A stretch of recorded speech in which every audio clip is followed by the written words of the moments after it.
Saturday morning, May 2nd. My name's Dave Lynch, and this is our Newton Falls coronavirus update. This briefing takes place every single morning around 7:30 in the morning, so we can bring you local information about what's happening related to the COVID-19. Please pay attention. Please pay attention to what the governor is doing over on his special press conferences at 2 o'clock Monday through Friday. And in addition to that, pay attention to what the president's task force is doing. But we want you to know how businesses, residents, and how all kinds of people are affected by the COVID-19 here in Newton Falls, and some of the things we are doing in and around town, which might be just a little bit different. And speaking of things being a little bit different, there are some rather unique professions in the world, and some of them so important to our families and to our faith to a great extent, and that is the position of being a funeral director. And one of the outstanding institutions in Northeast Ohio is James Funeral Home, and I want to talk to Tom James, who runs that operation, about how the COVID-19 events are affecting him. Good morning, Tom. How are you this morning? Good morning, Dave. We're doing quite well this morning, and I want to thank you for having us on with you this morning. We're just like you. We're very concerned about the public and their health as we try to deal with this COVID-19. Yeah. COVID-19. Yeah. Tom, first of all, being in the funeral home business is a rather unique profession, and now with the COVID-19 going on, what kind of things do you have to do in order to keep the business going and, quite frankly, give consolation to these families? You know, we've been doing it and serving our families in the area here for over 100 years. It's been a way of life and a ministry for my family. You know, we faced many challenges over the years, and right now some of the things that we're doing differently a little bit is this. My son and I are staggering our shifts, for example, to make sure that we both aren't there to less likely come down with COVID-19 ourselves. So if one of us does, the other one can still serve our families.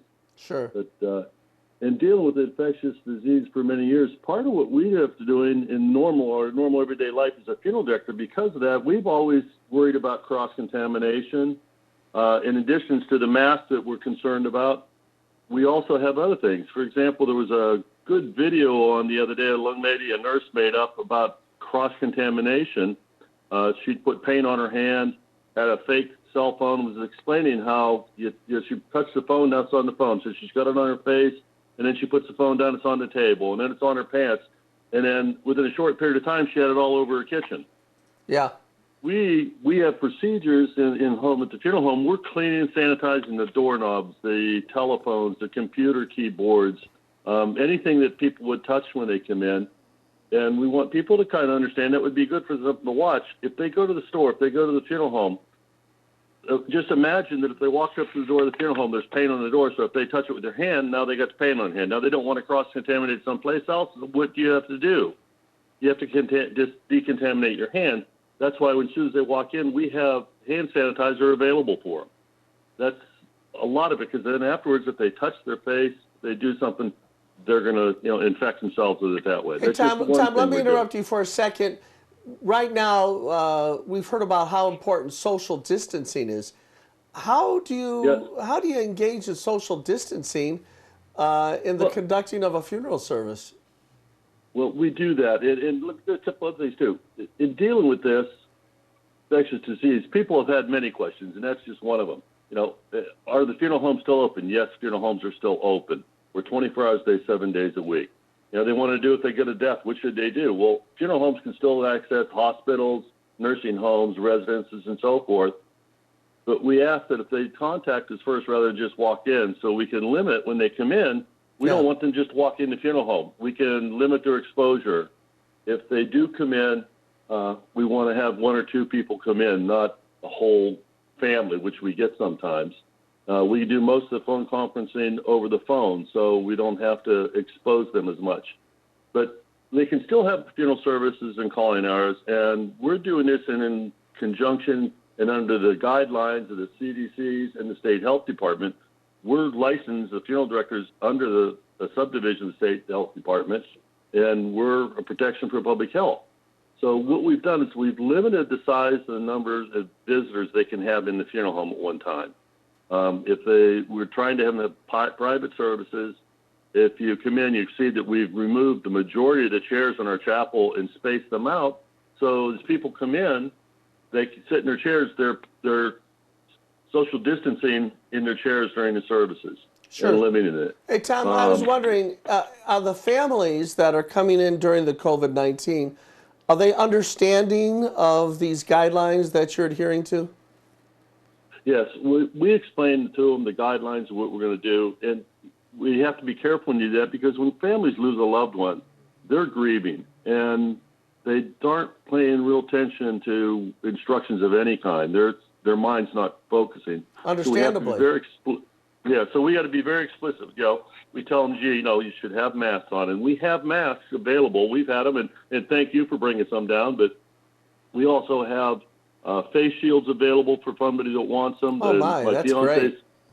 My fiance's making face shields on her 3D printer, and the comfort straps to go across the back of your head and hold the face mask on instead of hooking on your ears. Because if you wear them all day like we do, sometimes your ears get a little sore from those elastic bands going around the back of them. Tom, so I've always made those. I always wanted to know about and this probably applies to life in your business prior to the COVID-19, but when someone passes away and they're deceased, has had a contagious disease, are there certain things you have to do, or are those issues resolved once the person passes away? Well, we always take, it's like an ambulance driver. They always put gloves on when they're greeting somebody. So this is something we do on a normal basis, even when we didn't have the COVID-19. We're careful about how we move the person, what we do. There's little procedures we in particular go through in handling the person that's deceased. But we also go in now and talk to the family and tell them, well, gee, you guys are probably contaminated, should be under quarantine. So therefore, with the family that has COVID-19 death, their restrictions are a little more, and that's also on state guidelines as to what people are when they're under lockdown or isolation, so to speak. But even at that, we can still do a service for them totally private. It would only be the family members that would come that have been exposed. And my staff, we know how to keep distancing just like the nurses and doctors do in the hospital. So they would have a very small private service at that situation at our funeral home, and then we can make sure that they do take the precautions, that they are, sanitized when they come in, that they definitely have to wear a mask when they're coming in. Sure. And something else that we're doing too that helps, we're webcasting services. So in other words, if a private service and a small number of people, there's a lot of times friends have hosts of friends that would like to come in, but they can't. So we're webcasting with family's permission when they want it. And we have that out so that if somebody wants to see it, they go to our website, pull up that person's obituary, and there'll be a place down at the bottom, a link that if they want to view funeral webcast, that they click on it, and it'll be on either their iPhone, their iPad, or their computer. Wow, Tom, that is outstanding. Tom, there was another thing I was curious about, because when I heard you describing at the top of the show what it was you do, you used the word ministry. Tom, if a funeral director such as yourself, if your family is doing things right, there's a spiritual component to what you're doing, isn't there? Yeah, this is a very trying time, and different families have different ideas of what they need to do. And I also, psychology is my major. I do grief counseling, and I don't charge for it. It doesn't even have to be a family that we did service for. I'll do it for anybody. Sure. But there's a different needs, and families' mental and religious needs are very important. Most churches right now are not allowing to have services in church. The only one that we have was, I think, a very private. It was a Catholic family, and when they went to their church, there was just the immediate family there, the priest and us, and they just felt that they had to have a funeral mass, but it was a very, very small service. And then we went back to the church and we helped to clean and disinfect the church afterwards, just to be cautious. Wow. Well, Tom, it's great consolation to all of us in Newton Falls, knowing that this anchor institution, 100 years of service to the citizens of Newton Falls. Tom, we've put your number up on the screen, 330-872-5440. And people should know that you said 24/7. You really mean that, don't you? Yeah. Oh, yeah. We're available 24/7. 7 days a week. 365 days out of the year. We never close down. We don't. And we're available for families if they have questions. Oh, gee, we're concerned about this. We have somebody that is in hospice care, and what are we going to do? Please don't hesitate to call us. We're here for you. I also, as I said, I do grief counts. If they need somebody to talk to, they can call me 24 hours a day, and I'm the one that does that. And if they don't have to worry that it's a bad time, and when I need a break, I leave. They can't get me. I get it. So it. there is no bad time for them to call. I get it. Well, Tom James of James Funeral Home, you've been a great guest this morning. Thank you. Peace to you. Keep up the great work, and good health to you and your family. You too. Good luck. God bless everybody. All right. Thank you so much. That was Tom James, who, let's face it, James Funeral Home is, he said, 100 years. How many businesses can boast that? And of course, that's a family tradition in the James family to pass down the opportunity to offer consolation to those that are grieving. And when you go through that situation, and all of us, we all have that in common. Everyone has death one way or another in common in their families, and we will experience it ourselves. And knowing that there are ways for great consolation for these families is great for our community. So thanks to Tom James. Well, we do not have a second guest today, and the reason we don't have a second guest is I'm going to talk a little bit about the way we've been communicating here in Newton Falls. I've gotten a lot of phone calls about the order that people wear masks when they're a customer in the stores, and there's been a lot of buzz over on social media, people communicating their message out to the rest of the world on Facebook. And what I'm really trying to do is just encourage everybody to participate in that communication in a way that's elegant and that is done with a high level of respect and love for your fellow man.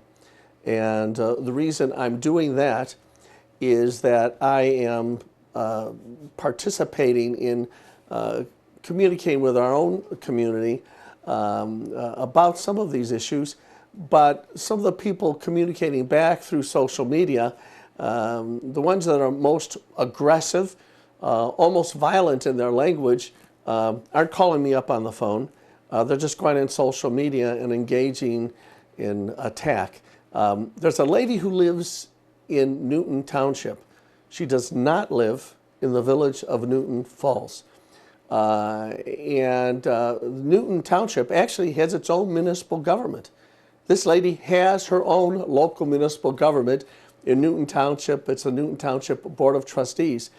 But she is determined to try to tell the people of the village how their government ought to be run. By the way, I embrace the First Amendment. There's nothing wrong with that, but it is peculiar that you have such a lack of interest in your own backyard, and yet you are so determined to be aggressive towards your neighbor. This person on Facebook referred to me, your city manager, as a douchebag. And that is just bizarre that somebody should lower themselves to a degree of inelegant communication. And that's the sort of thing that's going on. And all you're doing is destroying your own arguments by using language like calling anybody a douchebag. If you've got a great argument, put the great argument out there. And there's nothing wrong with that. And sometimes we get very heated. We've got a resident who gets pretty animated about things in Newton Falls. His name is Brian Kropp, but he's a very fine young man. And he gets animated about things, but he doesn't lower himself to the level where he's calling people names. What he does is he relies on actual arguments, actual facts that he has access to make his arguments. Now, the reason I'm bringing that up is this attack kind of thing can reach a level that's really disturbing. For example, there was a post that came on yesterday, which was a picture of your city manager. And there I am, take a look at it. It's someone comparing the city manager, asking that people wear masks when they're a customer in a store, to Adolf Hitler, someone who participated in the extermination of millions, men, women, and children, who established concentration camps in Auschwitz and Treblinka. All you have to do is read the Diary of Anne Frank to get a really strong sense of the horror that occurred. Put that picture back up again, Tom. The reason I want people to see that is this. Let's communicate in a way that's civil. Let's communicate in a way that relies on facts. And let's not degrade ourselves. Your arguments may hold water. You might have some great policy statements to make. But when you engage in, well, to some extent, it's a form of hate speech. Now listen, as city manager, I can take it. When I took this job, I knew that I would have to put myself in a position where I made decisions people wouldn't like. In fact, maybe even positions that people would hate. So, nothing wrong with hating the position, but hating the person is a bridge too far. So, relax, folks. Communicate in a way that you lift up yourself. Now, I'd like to talk about someone who did something in a very uplifting way. And yesterday, there was a young man that contacted me, and he was very much opposed to the order that we should wear masks. And he and I talked on the phone for a little bit. It was a very civil conversation, very adult, talked about policy issues and things like that. And then this young man decided to conduct a Facebook poll. His name is Nate Lueder. And you can put that screen on the video right now, Tom. And Nate Lueder decided to do a poll about the mask order that I issued, and the activities were vastly in favor of the position that I took. 85% of people that participated in the poll said that they felt that the decision that we made to impose masks in the stores was a very good idea. Now, it's not a scientific poll. In internet polls, you don't know who the people are that are voting. They may not even be people from the village that are participating in the poll.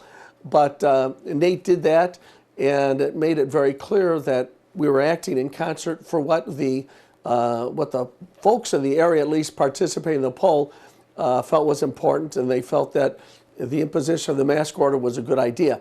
In any case, Nate Lueder later on last night sent me a text message, and in the text message he said he appreciated the fact that I talked to him, and in addition to that he pointed out the fact that the poll that he was conducting, a person who's opposed to the wearing of the mask, was indicating that the people of Newton Falls were in favor of the decision we made. Well, that's a pretty classy thing to do, Nate. That's an example of communicating in a way where you rely on policy, you rely on information, you hold on to your own position.